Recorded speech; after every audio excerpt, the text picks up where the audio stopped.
Kama mtaki kunisikiza, nitafungwa mtoto wangu.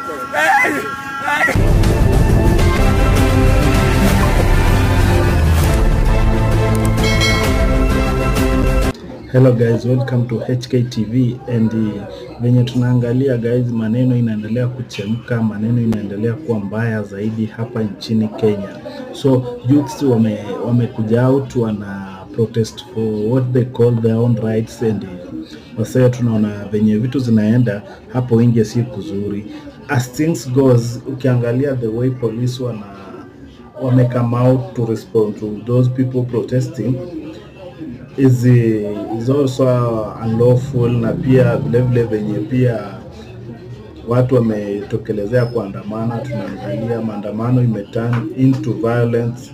So Mama Kariuki ametokelezea demanding the rights of her child. Mtoto wake alipigwa, alifanywa ile kitu kwa street, alipigwa na police and the compensation na case pia haijaanza. And guys, tumerealize pia huyo mama amekama up, kapigwa tear gas and he was crying like anataka kutoa manguo, anataka kufanya nini. Vitu zina happen hapa Kenya, ni Mungu tu, ni God. And we believe the situation will calm down and tutaona vitu zikiwa sawa. Vile pia tumeona waandamanaji wakiingia katika Central Police Station, wamestormuko, polisi wakakimbia na wakakuja back, and Kenya wamefanyiwa huko ni Mungu tu. I think we will be confirming later because watu wenye wamepatikana inside Central Police Station walifanywa mbaya, and we believe justice itapatikana.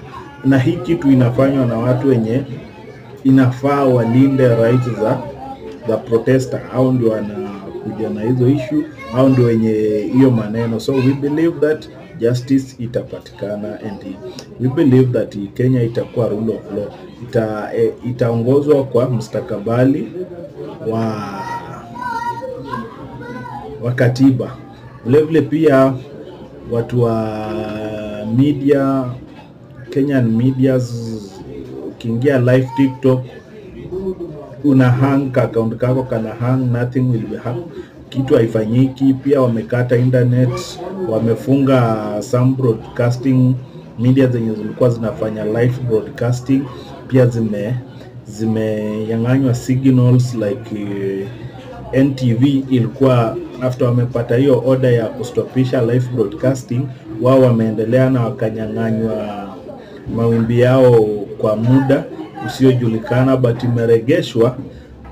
imeregeshwa baada ya kuona NTV ilikuwa already sha switch off kwa mawimbi ingine yenye haikuwa ya hapa, ambapo haitegemei mawimbi ya hapa peke yake. And we believe justice pia hiyo side itapatikana, and we believe vijana as long as wana fight for their rights watapata what they deserve. So that is all that I believe. Tutaendelea kufuatilia tuone ile maneno itakuwa. So guys, kindly mni support, mnifikishe 7k subscribers. Tutaendelea kupashana, tutaendelea kushirikiana kwa kila kitu. Thank you.